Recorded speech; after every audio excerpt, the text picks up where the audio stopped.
Assalamu alaikum wa rahmatullahi wa barakatuh.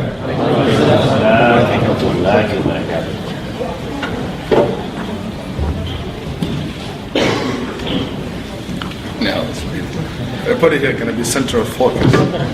Okay. How's everybody doing tonight? Good, mashallah. Excellent. First of all, let me say I thank Allah subhanahu wa ta'ala for giving me the opportunity to be with you tonight. Then I would like to extend my gratitude, and I'm very thankful to MSA who organized this, mashallah, wonderful event, wonderful gathering.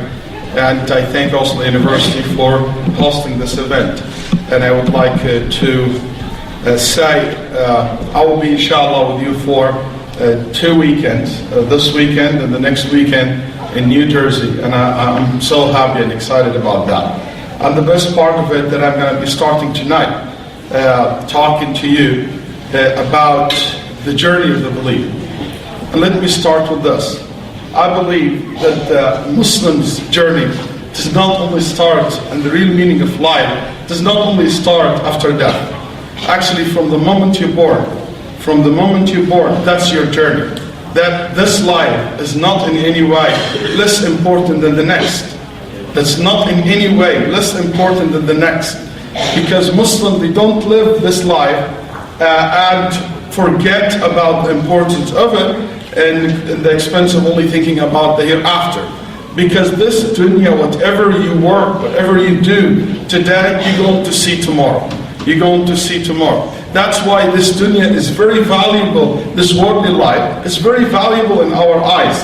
The Prophet Muhammad said, was asked once, Man afdalun nas? Who's the best person? Then the Prophet ﷺ said, the one who will live longer and will be able to do a lot of good deeds. So a person will live a long life in this worldly life, but this will give him or her the opportunity to do a lot of good deeds. So when they come the day of judgment, they will be proud of what they basically have done in their life.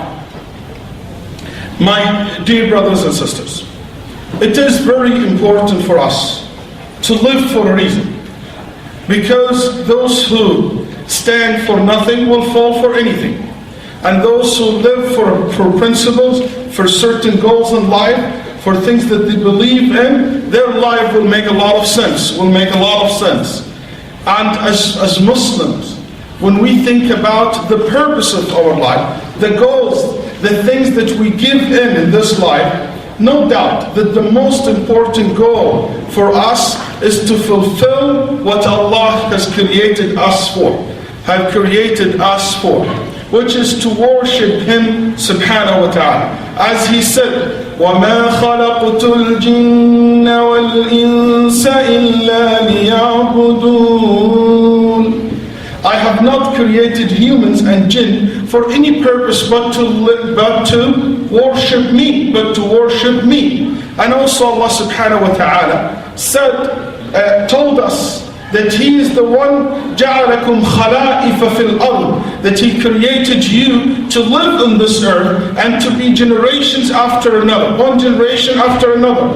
For what? To live on this earth. And He told us also, وَاسْتَعْمَرَكُمْ فِيهَا, that He have given you or order you to live in this life, to make umrah. It's a beautiful word in Arabic, ista'marakum. It means to be able to establish a civil life, a civilizations in the earth, in the face of the earth. So this is another worldly goal that you need to achieve, but the main purpose of creating us, first of all, is to worship Him alone, subhanahu wa ta'ala. The goal that we live for is not a goal was established by me or by one generation behind. It is from this beginning of humanity. It is the same purpose that Adam lived for. It's the same purpose that Ibrahim and Noah and all the prophets were lived for. They all lived, all these civilizations, all these generations before us, they lived on this earth to be able to fulfill that goal, which is to worship Allah subhanahu wa ta'ala alone. To worship Allah alone. I came from a you heard the brother said, I graduated from Saudi Arabia. So back there's a lot of people love hunting. And I end up in Texas with a lot of people love to hunt too, where I live right now. So I'm pretty familiar with hunting. And that's why sometimes I give example from that environment kind of. So when I see one of the things that I was very moved by once, I saw this beautiful falcon owned by a very rich person. And that falcon basically lived in a cage, and And the moment the owner of this falcon take the falcon to the desert for hunt, you see that falcon attitude totally change. Totally changed. Wallahi, I'm not exaggerating. Totally the expression of the faith, the excitement that you see like became back to life. When the moment the owner of that falcon put him in the truck and they head into the desert, why? If you ever seen a hunting dog, and this hunting dog live in the backyard of somebody, the moment the owner of this hunting dog puts him in a truck to go for hunting, the moment he do that, the dog starts getting too excited, waving his tails, so excited. Why? Because that falcon, that dog, will fulfill the purpose of his life. Allah created that falcon not to sit in somebody's garage or somebody in a cage. Allah did not create that dog to stay in somebody's backyard. The mission of that dog, that falcon, to go and to hunt, to basically run fast and to fly up high. And the moment they don't fulfill their purpose of life, the moment they live a life which is no purpose for it. I did not fulfill the purpose of my existence. It is exactly the same. If you live in this life, in this worldly life, and you do not fulfill what you were created for, it's like that falcon locked up in the cage. That's why your soul is locked up inside your body. And the moment you fulfill your divine destiny, what Allah created you for, the moment you will live totally, completely different life. Completely different life. You feel that now I'm starting enjoying my life. Now I'm doing what I'm supposed to be doing. Now I'm doing what Allah created me for. And if you don't fulfill that obligation, that divine destiny that Allah have created you for, you will be always like that falcon locked up in a cage. And the mu'min look at this life from that perspective, that I'm living while I'm fulfilling what Allah subhanahu wa ta'ala ordered me or created me for. That's why life for us, it has totally different, as a believer, different taste, different meanings. I have different principles that I live for, and I hold on to it until the last moment of my life. And that's one big difference between true believer and others. True believer, they have principles in life, but they live up to these principles. You know, it's easy to have principles in life, but it's very hard to live up to them and to hold fast into them until you die. My brothers and sisters, Allah subhanahu wa ta'ala promised us, if we believe in Him, if we fulfill the destiny that He created us for, that we worship Him alone, and we have faith in Him and His messenger, and follow His command, and abstain from what He forbade us from, that Allah subhanahu wa ta'ala promised us that we will live in good, and we will die in good, and the next life we will live in good. Allah subhanahu wa ta'ala said, من عمل صالحا من ذكر أو أنثى, whoever do a good deed from a male or a female, من ذكر أو أنثى وهو مؤمن, while they are believers, فلنحيينه حياة طيبة وَلَنَجْزِيَنَّهُمْ أَجْرَهُمْ بِأَحْسَنِ مَا كَانُوا يَعْمَلُونَ. That we promised them that they will live in good. They will live in good. حَيَاةً طَيِّبًا. They will live in good. And certainly we will reward them for the good deeds that they used to do in this worldly life. My brothers and sisters, the Muslim live in this life, the Mu'min live in this life, as I said, with certain principle of life, believing in Allah subhanahu wa ta'ala, fulfilling that ultimate goal of the purpose of his life, the divine destiny that he or she is supposed to meet. That's why what scare people not necessarily what scare the believer. What people terrify and is scared of, it's not something necessarily will terrify the believer. What people worry about and think about constantly will be totally different what the believer think of all the time. The way you value things, you look at things will be different. And I'll give you just one example from the time of the Prophet ﷺ. And this hadith reported by Muslim Imam Ahmad, where Ali ibn Abi Talib said, radiallahu anhu ardah, Ali radiallahu anhu said, I was sitting with the Prophet ﷺ, and all of a sudden, Mus'ab ibn Zubayr walked into the gathering. And Mus'ab ibn Zubayr, for those who don't know, was a very spoiled young man in Mecca, in Quraysh, before he became Muslim.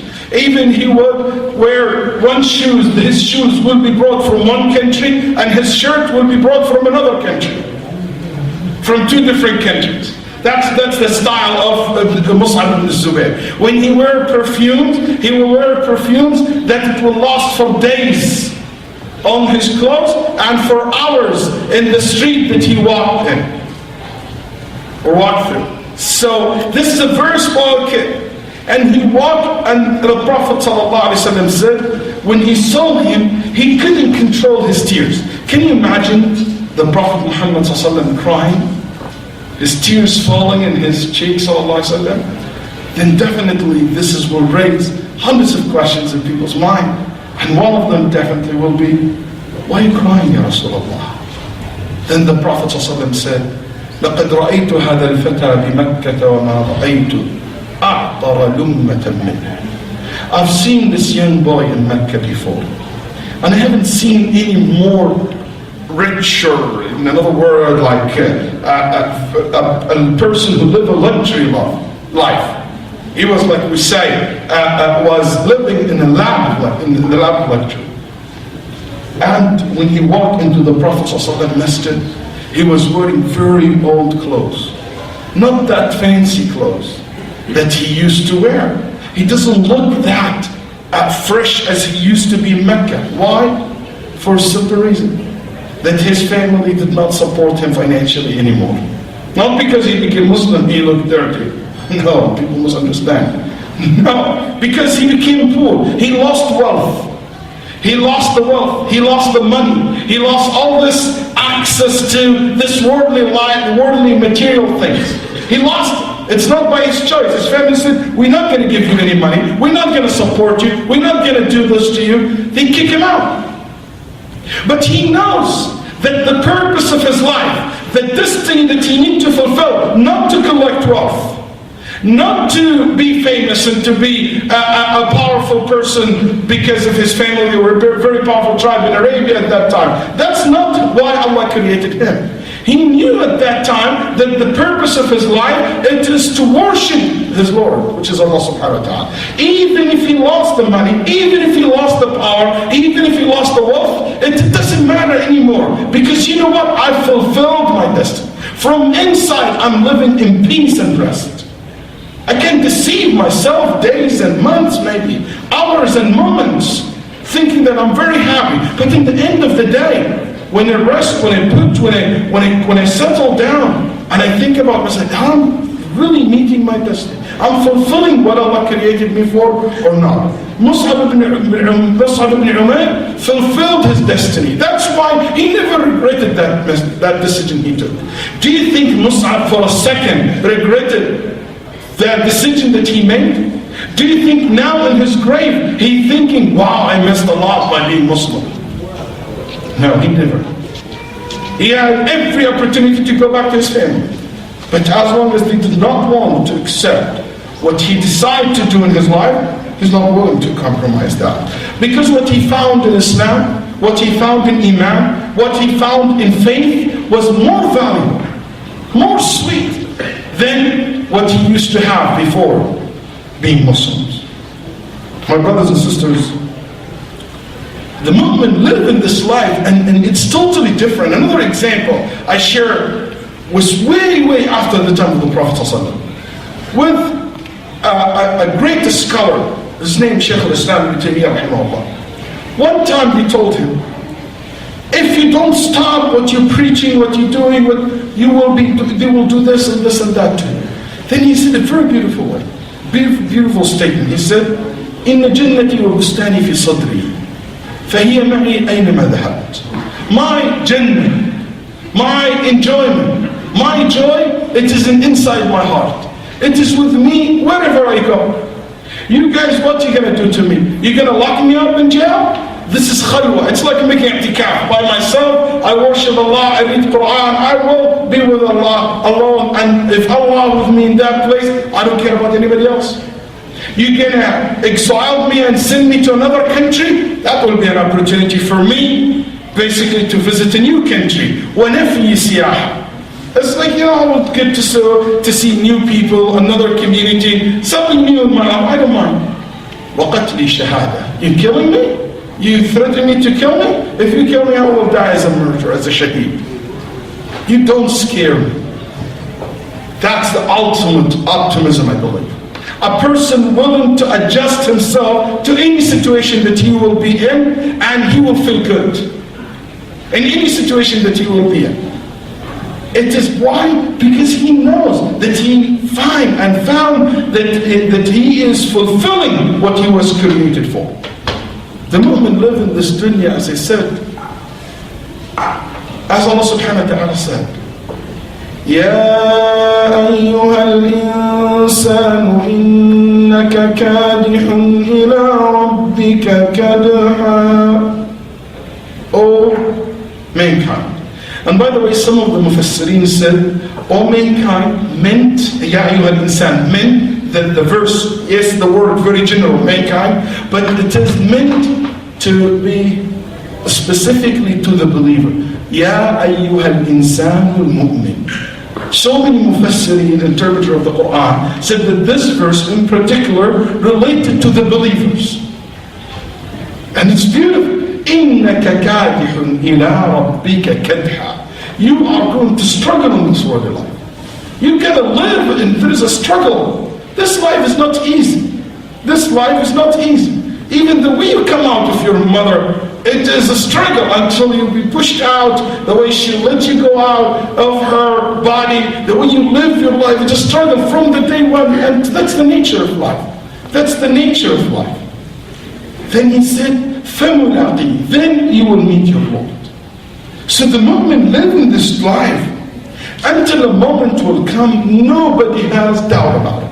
If there is anyone in this group think that he or she will not see this moment in their life, please come forward and tell me, how can you protect yourself from it? So maybe I'll follow your footsteps, so I can be able to love more and to be able to do more good deeds. But everyone knows that there is a moment will come where you have no more moments after it. سَتُفْضِي بِكَ الْأَيَّامُ فِي بَعْضِ مُرِّهَا إِلَى سَاعَةٍ لَا سَاعَةَ لَكَ بَعْدَهَا. These days carrying us to our grave. What's the date today? March what? 10, 12, 11? Okay, 3 different opinions. Okay, March 11, 2010. Do you remember last year?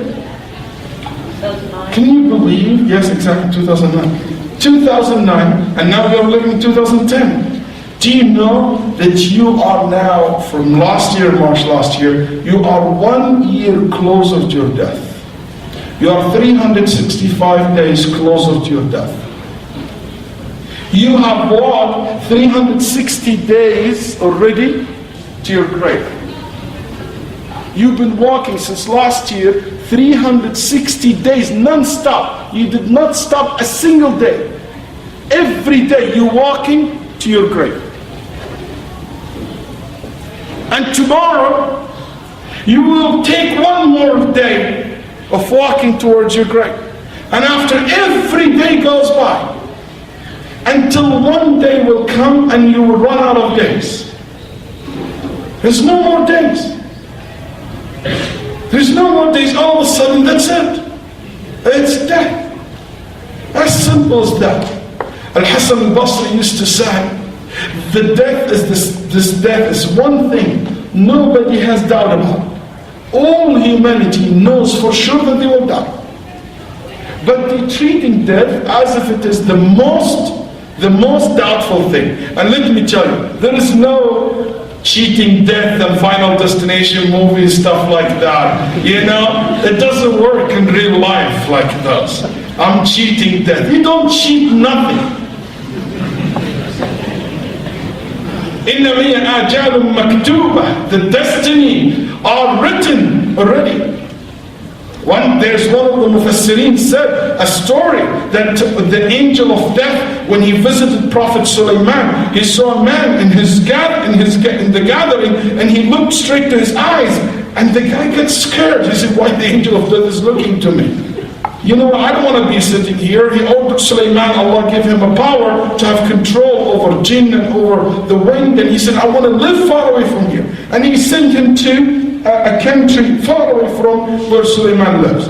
The next time he told the angel of death, you scared my friend who was here. He said, who's? He said, so-and-so person. You looked straight to his eyes and he got scared. He said, no, I was surprised to find him in your palace. He said, why? He said, because I was supposed to go take his soul from such and such land, which he was sent to it. And I was surprised to see him here. And subhanAllah, this man want to run away from death, he ran away to the place where he's going to die.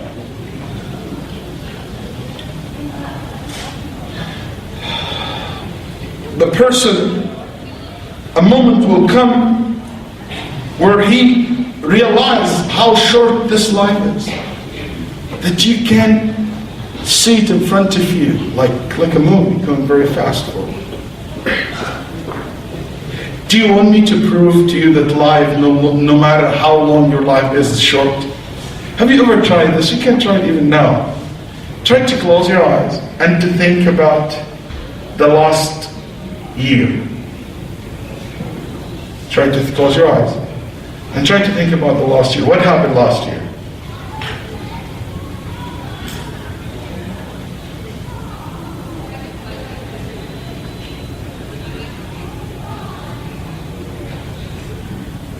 Who's done?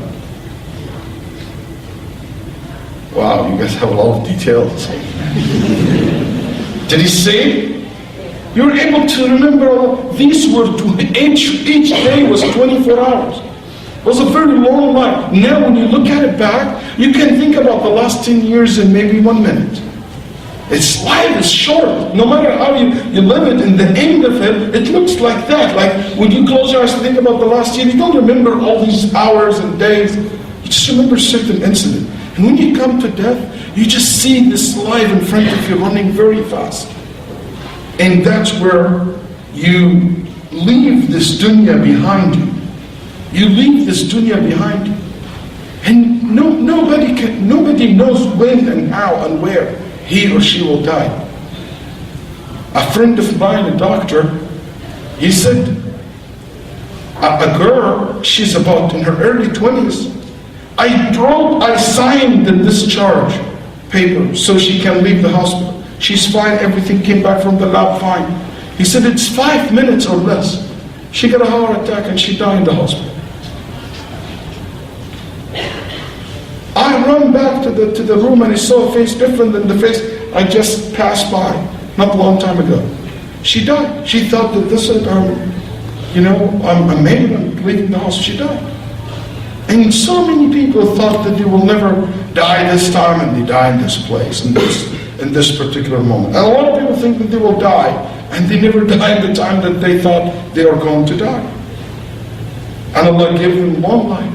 That death is a mystery. That's why when Imam Malik saw a dream, he saw in his dream the angel of death. He said to him, when I'm going to die? He told him like this. So Imam Malik gets scared. What that? 5 years, 5 months, 5 days? What is exactly? So he asked one of the great scholars who interpret dreams, Ibn Sina, he said, what that means? He said, yeah, Imam, the angel of death was telling you there is 5 things Allah only knows when they will take place.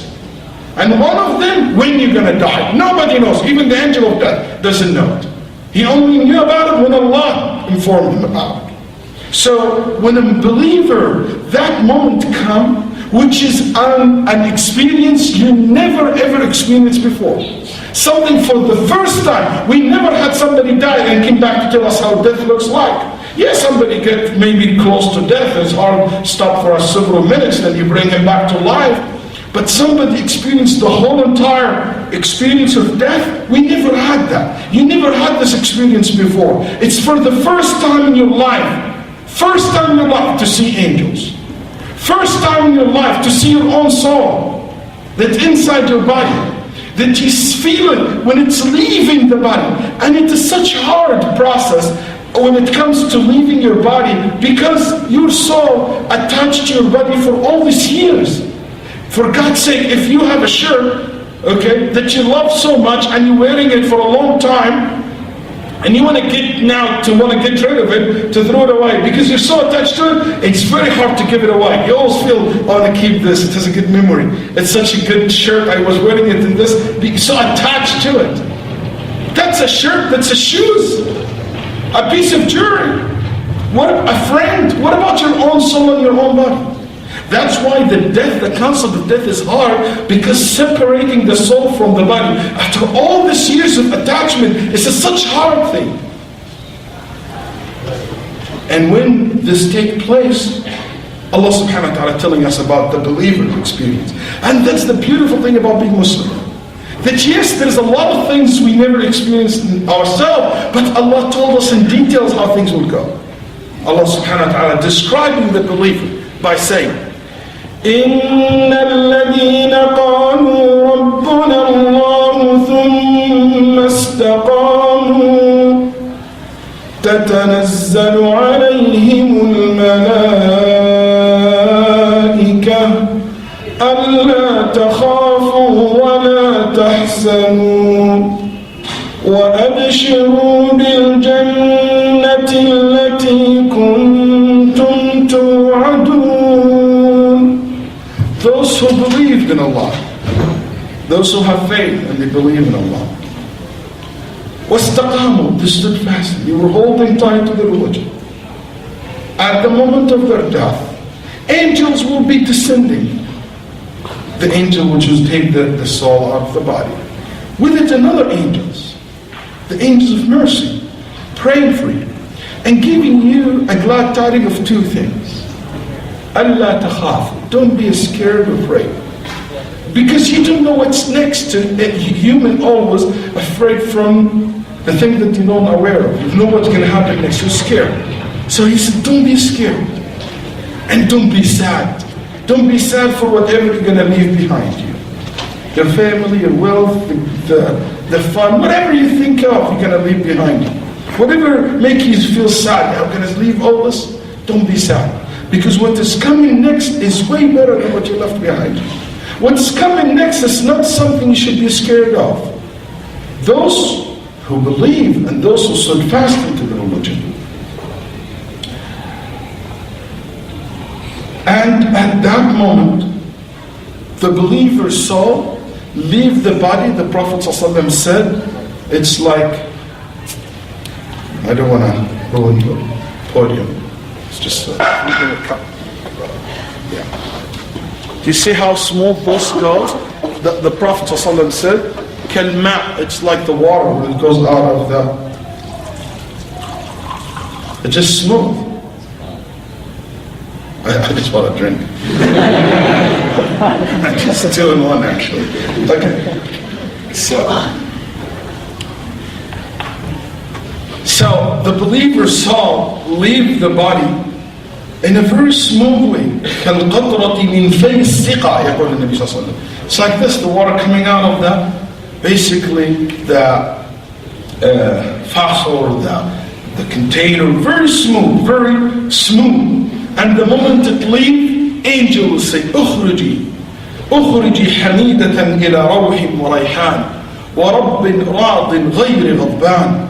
Leave the soul and they will pray for this soul to leave this body, and they will take the soul and said, you will be going to a place full of reward and gardens, and your Lord is pleased with you. Then the mu'min, the believer, at that moment will be told about what he or she expect from Allah subhanahu wa ta'ala in paradise. At that particular moment, the Prophet ﷺ said, there is no believer will ever wish to go back to this world of life. At that particular moment, no believer will ever wish to go back to the world. If at that moment he said, I want to go back, that's a different case. At that moment, that means what you're seeing in front of you is not very pleasant. It's a scary thing, and you want to go back. But the true believers at that time, they will be looking forward to next. And the angel will take the soul of the believer, and the smell of that soul will be so good to the extent every angel in the heavens would say, I wish that this soul passed by me. Just to enjoy this, to looking at it and to enjoy the fragrance coming out of that soul. Until they take it all the way up in the presence of Allah subhanahu wa ta'ala. In the presence of the Almighty. And Allah subhanahu wa ta'ala will say, take it back, because I promised them that this is the earth, that they will come back from it. They will be resurrected from this earth. Then after that, the soul will be reattached to the body without entering it. Reattached to the body without entering it. So in Muslim, the Prophet ﷺ said, the soul of the believer will be above the body until the body will be buried. After the burial of the body, the soul goes to another place. I'll tell you later.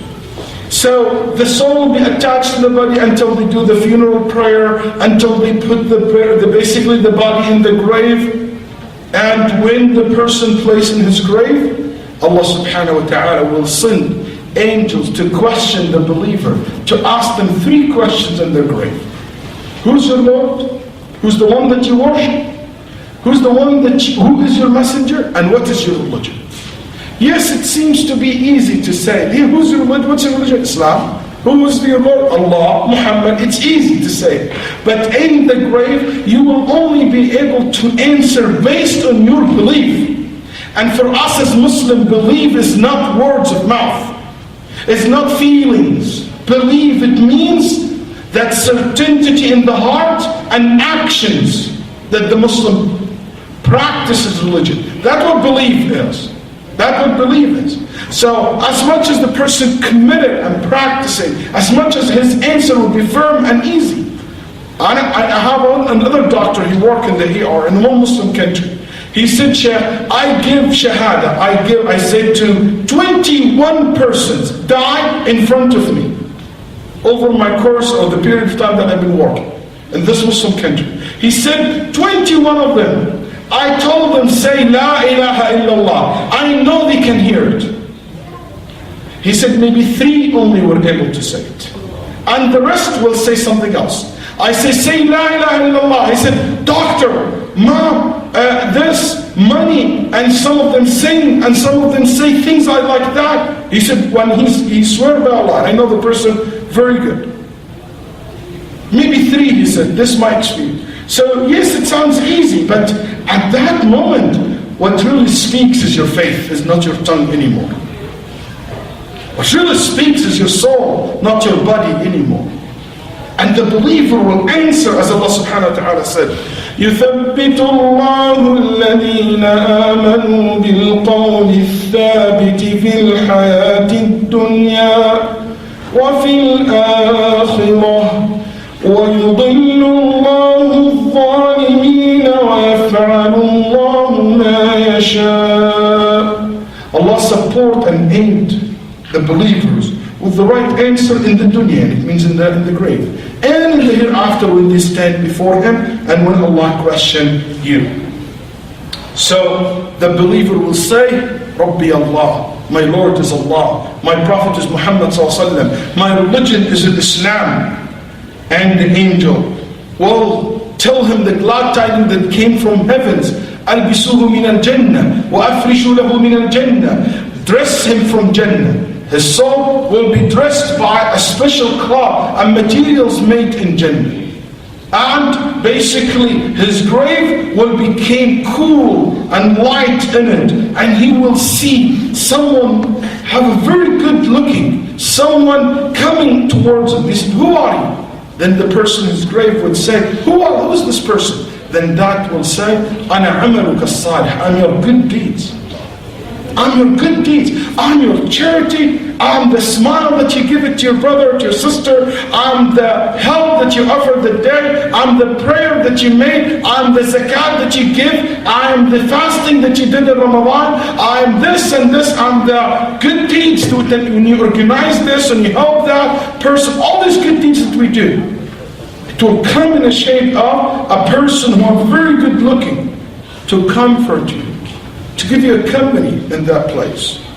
And a person and the believer's soul, as the Prophet ﷺ said, نَسَمَةُ الْمُؤْمِنِ طَائِرٌ يَعْلَقُ فِي شَجَرَ الْجَنَّةِ. The believer's soul will be turned or take the shape of a bird, and it will be sitting on the trees of paradise until the day of resurrection comes.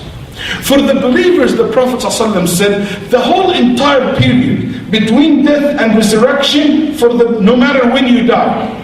And this is very interesting. And because basically, if you look at our worldly life here, it wouldn't make sense. But in certain sense. But we talk about the world of the unseen, things are totally different. The concept of time is different. The Prophet ﷺ, giving us the example, said, from the time of your death until the resurrection, it feels like between Dhuhr and Asr. No matter if you die 1,000 years ago or you die 1,000 years from now. For anyone, because the type of enjoyment, you don't feel the time. You know, I'm sure if somebody enjoying this lecture wouldn't know that it has been already how many minutes? I don't even know, because I'm enjoying it, guys. But somebody's not very into it. Wow, it's been already that much long time. So that's basically very common. When you enjoy something, you don't feel even the time. You don't feel the time. Until a day will come where Allah subhanahu wa ta'ala resurrect people from their grave. See, Allah subhanahu wa ta'ala created us with two things. He created us with soul and body. Soul and body. And He created for us three types of lives. First one, this worldly life. Most of the joys and the enjoyment and the fun and the happiness and the sadness and the troubles and the bad things related to the body, mainly to the body, not on the soul. And when it comes to the grave, it's the opposite. The body soon will vanish, and the punishment and the reward in the grave mainly to the soul, not to the body. But when they come in the hereafter, in paradise or hellfire, may Allah protect you all and all of us.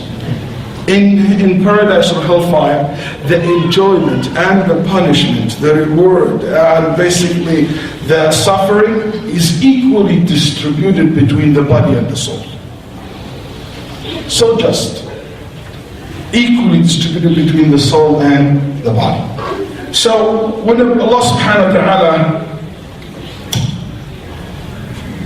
gave the order and the resurrection, when people will be resurrected out of the grave, can you imagine every single person come out of this earth? That's why Allah called this earth mihada. Do you know the verse? Alam naj'al al-arda. One of the meaning of mihad, mahd, it means the crib, where you put the baby. Mahd, because we call the crib mahd because it is very smooth. Okay, it's very smooth. It's like he stretch it and level it. Yes, that's one meaning, but also the entire indication, it is like the crib, because earth is like a mother. It's like mother to us. It's like giving birth to us. That's why even in common language, in Arabic language, a lot of poetry refer to earth as, we say in English, Mother Earth, Mother Nature. Same exactly words used in Arabic. And the scholar said, one of the meaning, Because Mother Earth, because it gives us birth in the day of judgment. It's like giving birth to us. We're coming out of it. We're coming out of it. Exactly the same way you came out of your mother. Allah subhanahu wa ta'ala said, وَيَوْمَ يُنفَخُ فِي الصُّورِ فَفَزِعَ مَنْ فِي السَّمَاوَاتِ وَمَنْ فِي الْأَرْضِ إِلَّا مَنْ شَاءَ اللَّهُ وَكُلٌّ أَتَوْهُ دَاخِرِينَ وَتَرَى الْجِبَالَ تَحْسَبُهَا جَامِدَةً وَهِيَ تَمُرُّ مَرَّ السَّحَابِ. Warn them the day when Allah will order the trumpet to be blown. And you will see that everybody in the earth and the heavens terrified, except those who Allah subhanahu wa ta'ala will. That they will not fear that day. They will not have any fear that day. Even though people terrified everywhere, Allah subhanahu wa ta'ala give example that you see the mountain turn to be like sahab, like clouds. Now, when you hear about the earthquake, when you see this big building moving and shit, just moving, you get scared to death. When you see the earth, what about mountains, big mountains, and it turned to like dust, or like to look like mirage, or look like clouds.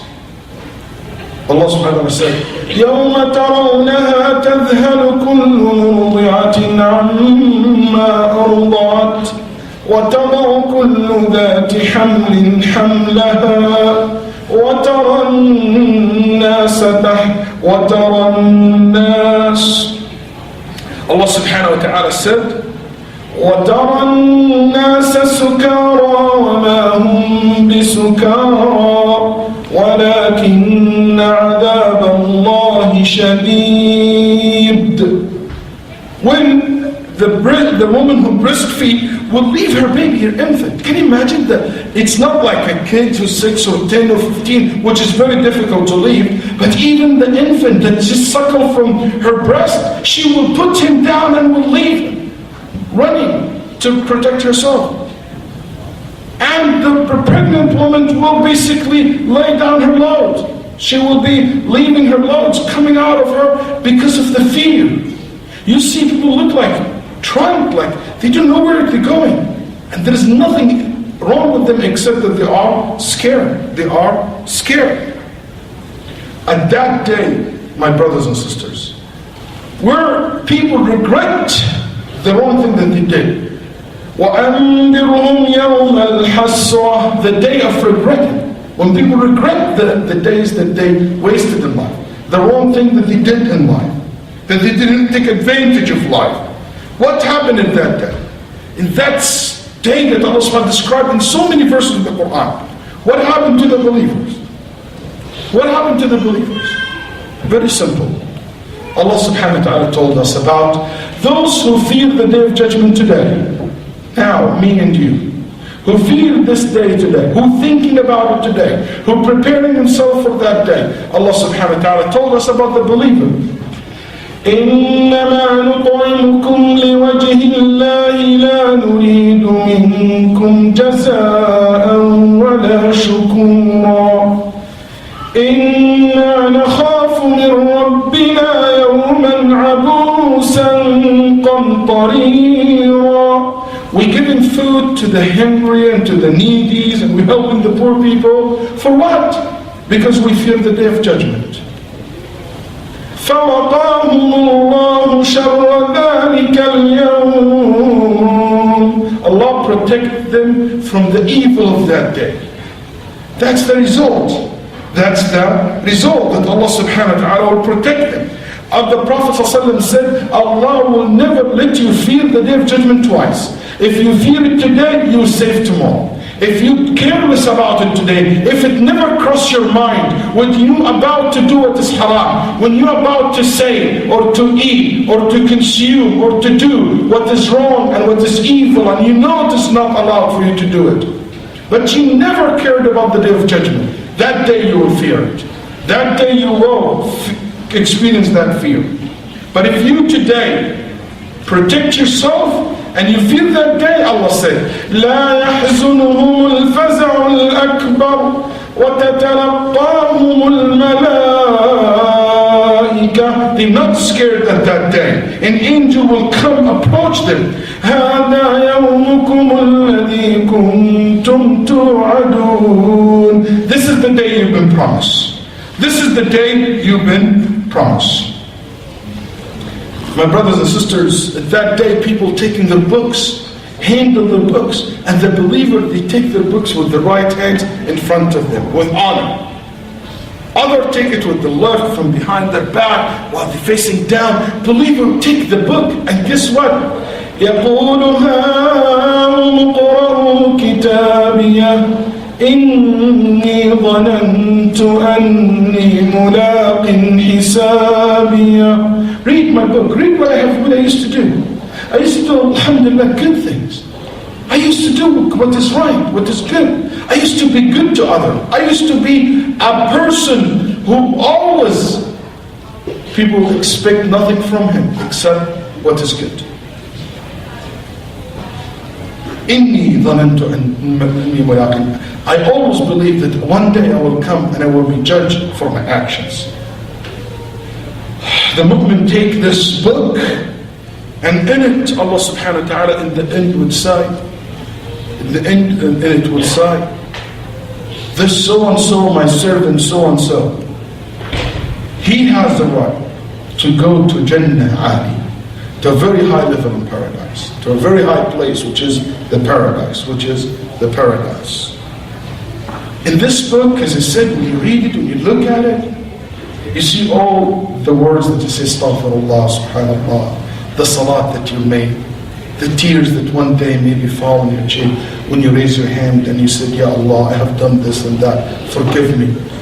In this book you see the mercy of your Lord. When Allah weighed your deeds, can you imagine? The Prophet ﷺ said, any one of us will do good deeds, Allah subhanahu wa ta'ala multiply it 10 times. Multiply it for you 10 times. So if you, the Prophet ﷺ said, for instance, if you say before you go to bed, Subhanallah 33 times, Alhamdulillah 33 times, Allahu Akbar 34 times. How many of these? 100. He said, ﷺ, this is 100 by your tongue, but it will be 1,000 in your day. Then the Prophet ﷺ said, after each and every salat, you say Subhanallah 10 times, Alhamdulillah 10 times, Allahu Akbar 10 times, 5 times a day. How many is this? 150. If you multiply this, it will be 1,500. Then the Prophet said, who among you commit 2,500 sins every day? There is somebody. Some people do, but most of the people, they don't do that much sins every day. 2,500 reward. You know how it works? One reward, one sin. So if you do so much reward like this, that means the chance is very high for you to go to paradise. That's why I swear by Allah, only real loser go to hellfire. Because the chance to go to paradise is very high. All what it takes for you just to act. Wallahi, all what it takes for you just to act. As the Prophet ﷺ said, Allah said, son of Adam, if you walk to me, I will run to you. That's all what it takes, is really to walk towards him. And the believer angel come to them and telling them at that moment and pointing them toward Al-Jannah, وَنُودُوا أَن تِلْكُمُ الْجَنَّةُ أُورِثْتُمُوهَا بِمَا كُنْتُمْ تَعْمَلُونَ. A caller will call upon the believers, all of us sitting there, waiting, and a caller will say, Jannah is there. This is a reward for what you used to claim, say, no. What you used to do. Act actions what really determine who you are. You know, what is his name? Henry Ford said once, your promises will not build your reputations, but action will do. Your reputation will never come from promises. It will come only from actions, from your actions. That's what really builds your reputation. If you keep saying, I will do this, I will do that, you don't build a reputation by that. Your reputation only will be built by your actions. So your reputation in Jannah and in front of Allah is not going to be built by, I am good, I'm good, I'm good. It's by you really being good. You really doing what is right and what is correct. Okay? So, angel will say, this is a reward for what you used to do, not to claim, to do in this worldly life. Then people enter Jannah. The Prophet ﷺ said, there is a day will come and the gates of Jannah will be crowded of people. Allahu Akbar. Even one gate, the Prophet ﷺ said, is as big as between the east and the west, like the horizon. And one day will come and people crowded at that gate. There are jam traffic at the gate. People entering to the Jannah. And Allah subhanahu wa ta'ala said, the angel telling me, Salamun qawlan min Rabbir Rahim. This is Allah Himself greeting them with salam, welcoming them and greeting the believers. After they cross the bridge and they see the Jannah and they enter it. Before that, before even entering Jannah, forget to mention people who cross the bridge as fast as based on their deeds. If they're very righteous, very good, they cross fast. And people cross it like the light, like the wind, like the horses, the Prophet ﷺ, people running, and there is people crawling, people falling off and hanging and coming back until they survive. Based on your deeds, how good you are in this worldly life. But there is an arch bridge called Qantara in Sahih Bukhari Muslim, the hadith where the Prophet ﷺ said, at that arch bridge, the believer, if there is something between both of them, between two believers, they will settle this problem here. If I took your money, if I took something from you, backbite you, said things bad about you, in your absence, cause trouble to you, this is the time where we take care of this. And the Prophet ﷺ said, the worst person at that time, the real loser at that day, the person would pass all of this. And that particular place, people will say, yes, he used to say this about me. He used to send emails about me. He used to say things bad about me in his Facebook and her Twitter. And she'd send this about me. And she's tweeting about this. And all this gossip and, sins and stuff between humans. And in that moment, people basically, I need from you what? Your good deeds. What it means to take from my good deeds? Two things. I go low in Jannah, my level go down, and your level go up. But what if I run out of good deeds? You know what? I give you from my sins. What that means, I go higher, and you go lower in hellfire. The Prophet ﷺ said that a person will run out of all the good deeds, then he will be taken back to hellfire. And in one hadith, the Prophet ﷺ said that Allah will ask two people, will be basically, that person said, Ya Allah, this person doesn't deserve to go to Jannah. He did this and that to me. And I want my reward from him. I want to take from his good deeds. Revenge. Then Allah will tell both of them, raise your heads up. Then they look, and he said to the one who'd been abused in this worldly life, and he will tell him, do you see in front of you? Then he said, yes, I see. This is a great palace. It's like gardens. This place must, he said, do you know who this for? He said, no, I don't know who this for, Ya Allah. It must be for a prophet or a messenger or somebody like very special. Then Allah will say, this place today for those who are willing to give or to forgive their brothers and sisters. Muhammad sallallahu alaihi wasallam cried. His words were mixed with tears when he said that.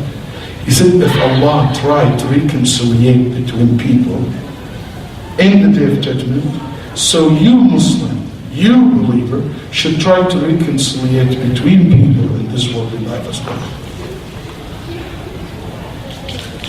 people enter Jannah. And in Jannah, well, things cannot be everything you can imagine, everything you wish you get. You never get sick, you never get sick of it, or you never get sick in it. You never get tired, you never get, you never die, you live forever. It's infinity.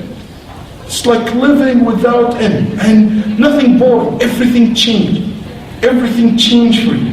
Allah subhanahu wa ta'ala in Jannah, where the Quran telling us about Al-Jannah, about the people of Jannah, في جنات وعيون. The people of Jannah, فرحين بما آتاهم ربهم ووقاهم عذاب الجحيم. فرحين بما آتاهم ربهم بما آتاهم الله من فضله. The people of Jannah يسقون من رحيق مختوم. The people of Jannah في شغل فاكهون. The people of Jannah وعندهم قاصرات الطرف عين. In Jannah, the clothes, just go ahead and read Surah Al-Insan and see how Allah describes in details what they drink, what they wear, how they sit, they are in shade, they are in the beautiful weather, every details about how people enjoy themselves in paradise. I just end with one hadith where Musa alayhi salam said, Ya Allah, I want you to describe to me the paradise. Tell me the last person enter paradise, the one who will be living in the lowest level of paradise, what he will get or she will get. The one in the bottom. Then Allah told Musa, that will be a person, he will be in the top level of hellfire. And Allah subhanahu wa ta'ala will allow him to leave the hellfire, but he still feel the heat and see the hellfire with his own eyes. So that person would say, oh Allah, would you please let me be in a very far away from the hellfire where I cannot see it, I cannot smell it, I don't want to feel it or hear the people screaming inside. I just want to be far away from them. Then Allah said, would you ask for anything else? He said, no, if you do this to me, I'm fine for the rest of my life. I don't want anything else. Then Allah will let him far away under a tree where he can see paradise from a distance. After a while he said, oh Allah, can you put me at the gate of paradise? To really be able to smell the fragrance of paradise, to see the people inside. Then Allah said, you just promised me you don't need anything, you don't gonna ask for anything else. He said, that's it, no more requests. Would you promise me? He said, I promise you. Then Allah will let him be at the gate of paradise. And while he's in the gate, he's looking at inside paradise, the gate still open, see people living inside. He said, Ya Rabb, just let me put foot in it. Just to be inside this gate. Then Allah subhanahu wa ta'ala will laugh and say to him, مَا أَكْثَرَ غُدَرَكَ يَا ابْنِ آدَمَ. Always you break your promises, son of Adam.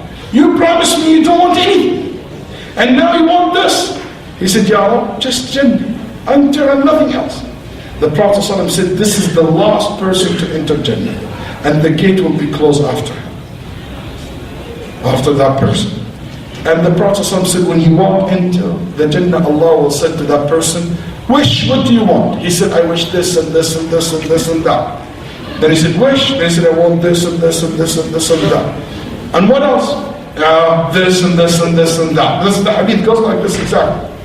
Then he said, that's it? He said, that's it. فَيُذَكِّرُهُ اللَّهُ بِبَعْضِ مَا كَانَ يَشْتَهِي مِنَ الدُّنْيَا. Allah will remind him of things that he used to like in this worldly life, but he forgot to mention. So Allah said to him, what about this and this? He said, yeah, I want this one too. So he would basically even say it. Then the Prophet ﷺ said, after he finished, Allah will say, I will give you all what you ask for. And I will give you even equal to what the most richest, famous person ever lived on this earth used to have. Then he said, Ya Rabb, you're making fun of me and you are the Lord? He said, human beings are human beings. Even when they enter Jannah. He said, you're making fun of me, even you're making, you're making fun of me and you're the Lord? He couldn't believe that all this he can get. Then Allah would say, and I will multiply it for you. I will multiply it for you. I will multiply 5 times. This is the least amount of thing that you can get in Jannah. You know, when I read this hadith, I swear by Allah, the same question that Musa asked Allah, even before I read it, it came to my mind. When I think, some of you thinking about the same question, which is, if this is the lowest amount of reward, what about? He said, what about the highest? Then Allah said, this is Jannat Adn for those of A'la. I have created it with my own hand. I planted the tree in that paradise with my own hand. I have made it for the righteous of my servant. In it things no words can describe. Because, why no words can describe? Because in it things never seen before, never heard of before, never imagined before. Do you know what that means? Because you cannot understand anything unless it has a common meaning between me and you. Like if I tell you, you know what we have in Texas? Kharam tafush. You guys want some? Kharam tafush, what do you think? Excuse me? Everything possible in Texas. Kharam tafush, it makes any sense to anybody here? Are you excited about it? Huh? Answer it. No, that's right. Why? Because it doesn't have any meaning. So, because you never heard this word before, you never seen something like this before. So that exactly, if I describe to you, Ya Musa, what's in this paradise. Yes, I can describe you in Jannah what you're familiar with. There is fruits, there is trees, there is rivers, you're familiar with that. But if I mention other things that I created, you've never seen, even if I mention the name of it, it wouldn't make sense to you. So no point from mentioning the name of it. You're only going to see it, and that time you know what it is. You know what it is. So, my dear brothers and sisters, this paradise is something you don't miss. This is a goal that you cannot underestimate. This is a goal. That's why the Prophet said, if you ask Allah Jannah, don't ask him just a Jannah, ask him the highest level of Jannah. Aim high. You remember Abu Bakr? When Abu Bakr as-Siddiq said, Ya Rasulullah, there is anyone who will be called from the 8 gates of paradise? He said, yes, you. He wants to be called from the 8 gates of paradise. How many gates Abu Bakr will enter from? 1. Why he want to be called from the 8? Do you think one legs in one door and one arm from one door and his head from one gate? He can enter from, so why he want to be called from the 8 gates? Because he want to be the one who make the choice. That's how he aims high. One of us, from the window, just let me enter, throw me in any way possible. You can underneath the door, push me in, whatever it takes you. But he's not like that. He's aiming to the highest level of Jannah. He wants to achieve the highest goal. That's why, my brothers and sisters, that's a place that we don't want to miss. That's the place where for the rest of our life. That's where you fulfill every enjoyment that you can think of.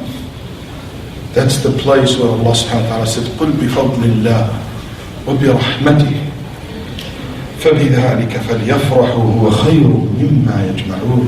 This is the fadl, the ni'mah, the bounty of Allah, that there is no bounty beyond it. And you will be able finally to meet Allah, to talk to Him, to see Him, which is the highest reward ever that a person can get.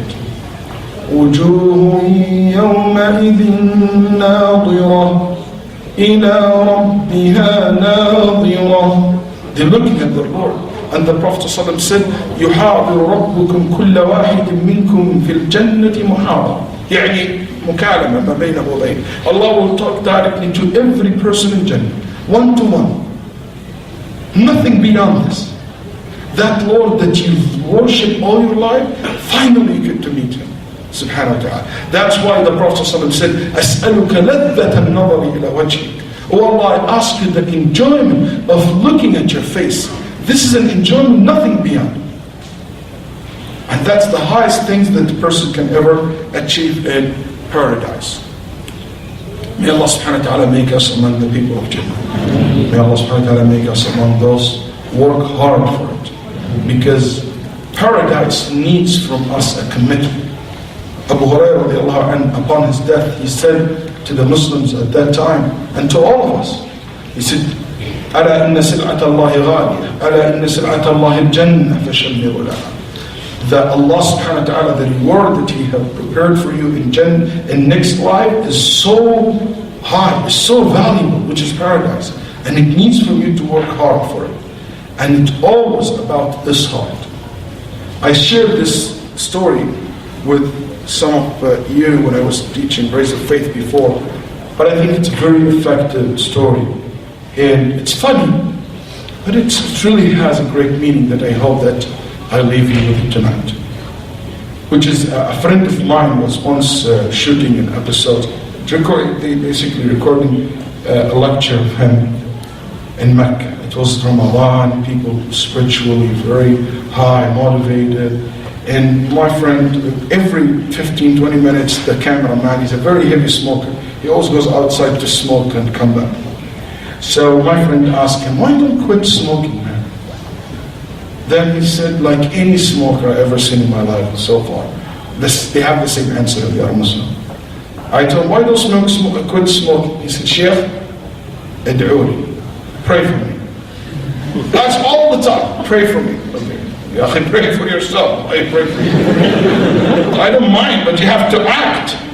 Anyway, so my friend said, okay, come on. He took him and they opened the window. You can see the Kaaba. It's very, Mecca, Ramadan, last 10 days of Ramadan. And he said, I raised my hand and he said, oh Allah, I ask you by your name, Ar-Rahman, Ar-Rahim, Al-Malik, Al-Quddus, Al-Barr, Al-Rahim. Every single name and attribute I can think of it that day came into my mind. And I start mentioning them one after another and praising the Almighty Allah and glorifying Him. The man was so moved, he started crying, his tears came. Everybody in the room was so moved, crying. Myself was very moved by that. And I start asking Allah subhanahu wa ta'ala, oh Allah, give him this and that, do this and this to him. Anything you can think of good that can happen to any person in this life, I mention it. From health to wealth to family, children, something in the near future, anything, this door, the life, the next. And the guy was completely, and he moved by that, crying, I'm crying. And he said, and in the end they said, oh Allah, don't give him anything from all of this if he doesn't quit smoking. He said, the guy was saying, Ameen, Ameen. When I said that, he said, huh? Do you know, he never said Ameen. He stopped. He paused. Do you know why? Because he was not ready to quit smoking. When he said, pray for me, or just lip talk,